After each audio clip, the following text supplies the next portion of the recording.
Praise the lord. ఈరోజు దేవుని వాగ్దానము, నీతిమంతులకు జయము కలుగుట మహాఘనతకు కారణము. సామెతల గ్రంథము 28వ అధ్యాయము 12వ వచనము. ప్రియ సహోదరి సహోదరులారా, మరి రాజైనటువంటి సౌలు చనిపోయిన తర్వాత దేవుని చిత్త ప్రకారముగా దావీదు హెబ్రోనుకు వెళ్ళి మరి యూదా వంశస్థుల చేత యూదా రాజుగా అభిషేకించబడతాడండి.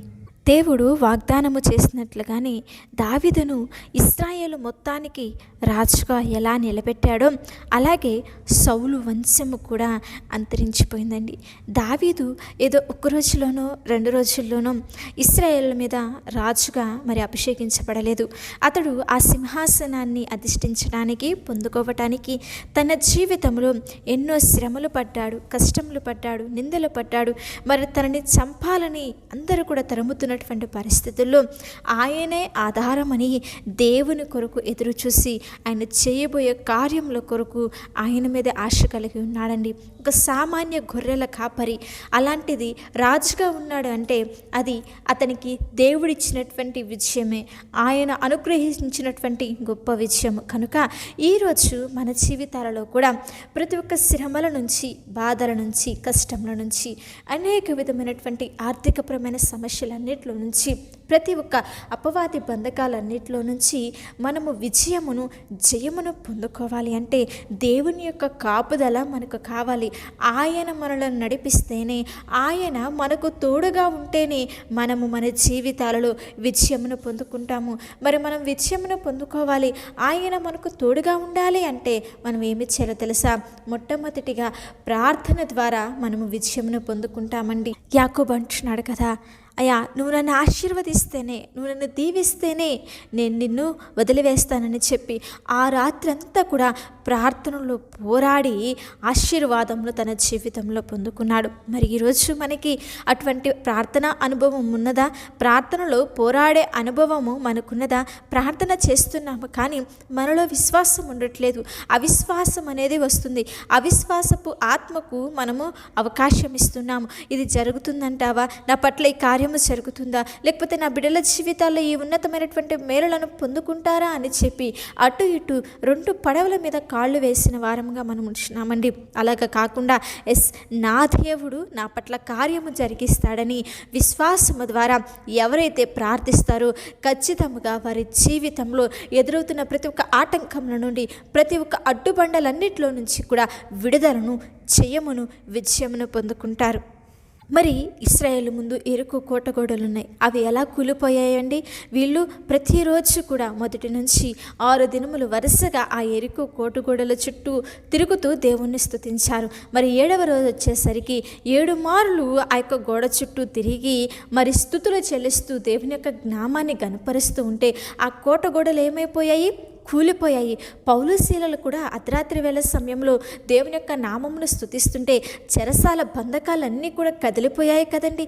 మరి ఈరోజు మనము కూడా స్తుతిస్తే ప్రతి ఒక్క బంధకాలన్నింటిలో నుంచి విడుదల పొందుకోలేమా? కనుక ఈరోజు నీ బంధకాలు ఏవైనా, అవి ఎలాంటి సమస్యలైనా, ఎలాంటి బంధకాల చేత నువ్వు చిక్కుబడి ఉన్నావో, స్తుతించడం గనక నువ్వు మొదలు పెడితే, ఆయన ఆరాధన చేయటం గనక నువ్వు ప్రారంభించగలిగినట్లయితే నీ జీవితంలో ప్రతి ఒక్క అపవాది బంధకాలు, ప్రతి ఒక్క అనారోగ్య బంధకాలు, ప్రతి ఒక్క శోధన అనే బంధకాలన్నింటిలో నుంచి కూడా నువ్వు విడుదలను, జయమును పొందుకుంటామండి. ఆయన మనకు తోడుగా ఉంటే చాలు, ఎల్లవేళ మనకి జయము, విజయమే. దావీదుకి సౌలు రాజు తోడు లేడు, తన కుటుంబీకులు తోడు లేరు. మరి దావీదుకి ఎవరు తోడున్నారో తెలుసా?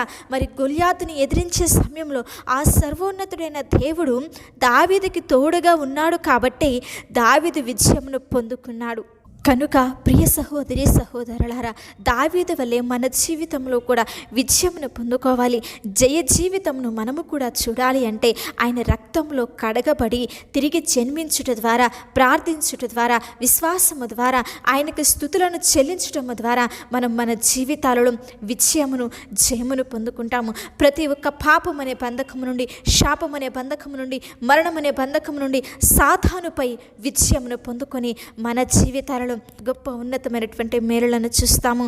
కనుక ప్రియ సహోదరి సహోదరులారా, ఇకనైనా సరే ప్రార్థనలు, విశ్వాసములు, స్తుతులు చెల్లించడం ద్వారా దేవుని సన్నిధిలో కట్టబడుతూ మనము ఆయనకు తోడుగా ఉంటే చాలయ్యా, నువ్వు నాకు నీడగా ఉంటే చాలు, నా జీవితంలో జయమును పొందుకుంటాను అని చెప్పి ఆయన యందు విశ్వాసము కలిగి, నమ్మిక కలిగి దేవుడు మన జీవితాలలో ఇవ్వబోవు విజయము కొరకు ఆశతో కనిపెట్టి ప్రార్థన చేద్దాము.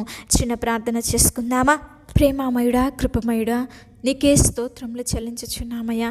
గడిచిన కాలమంతా నీ యొక్క కృపచేత మమ్మల్ని అందరినీ కాపాడి సజీవులుగా ఉంచి నీ యొక్క వాక్యమును వినే భాగ్యమును, నిన్ను స్తుతించే ధన్యతను మా అందరికీ ఇచ్చుచున్నందుకై నీకే స్తోత్రములయ్యా. ఎల్లవేళలా మాకు తోడు నీడగా ఉండి మమ్మల్ని సంరక్షించుచున్న విధానమునకై నీకే స్తోత్రములు చెల్లించుచున్నాం. అవును దేవా, దావీదు వలె మేము కూడా మా జీవితాలలో విజయమును, జయమును పొందుకోవాలని ఆశపడుతున్నాము ప్రభువా. ఎంతమంది బిడ్డలైతే అట్టి ఆశను కలిగి ఉన్నారో నీ యొక్క వాక్య ప్రకారంగా ప్రతి ఒక్కరికి కూడా అట్టి ఘనమైన కృపను, మహాఘనతను వారి జీవితాలలో అనుగ్రహించి నీ నామమునకే మహిమ తెచ్చుకోమని ప్రార్థించుచున్నాము దేవా. ప్రతి పనిలో కూడా తోడుగా ఉండండి. కష్టం వచ్చినా, నష్టములు ఎదురైన దేవా, నీవు మాకు తోడుగా ఉన్నావన్నటువంటి విశ్వాసముతో, నమ్మికతో తండ్రి, మాకు ఎదురైన ప్రతి ఒక్క శోధనను జయించే ధన్యతను, పోరాడే శక్తిని, బలమును మా అందరికీ అనుగ్రహించి నీ కృపను దయచేయండి. నమ్మువానికి సమస్తము సాధ్యమే అని మాట్లాడుచున్న తండ్రి, అయ్యా మేము నీ యందు విశ్వాసము కలిగి ఉన్నాము అయ్యా, నమ్మిక కలిగి ఉన్నాము. ఎంతమంది అయితే వాక్యమును వింటున్నారో వారందరి ఎడల నీ ఉన్నతమైన కార్యములను, మేలులను జరిగించి, మరి ముఖ్యంగా ఎగ్జామ్స్ రాస్తున్న బిడ్డల విషయమే ప్రార్థించుచున్నాము తండ్రి. వారు రాస్తున్న ఎగ్జామ్స్లో తోడుగా ఉండి మంచి పర్సంటేజ్తో పాస్ అవుటకు తగిన జ్ఞానమును, బుద్ధిని, బలమును, వివేకమును అనుగ్రహించి నీ కృపతో నడిపించి ఆశీర్వదించి దీవించమని మా ప్రభువును ప్రేరక్షకుడైన యేసుక్రీస్తు వారి నామంలో అడిగి వేడుకొని ప్రార్థించుచున్నాము తండ్రి. ఆమేన్. అలాగే మీ యొక్క ప్రార్థన అవసరతలు మాకు తెలియచేసిన ఎడల మేమందరం కూడా మీ గురించి ప్రార్థిస్తాము. దేవుని ఉన్నతమైన కృప మీకు, మీ కుటుంబాలకు తోడై ఉండి నడిపించును.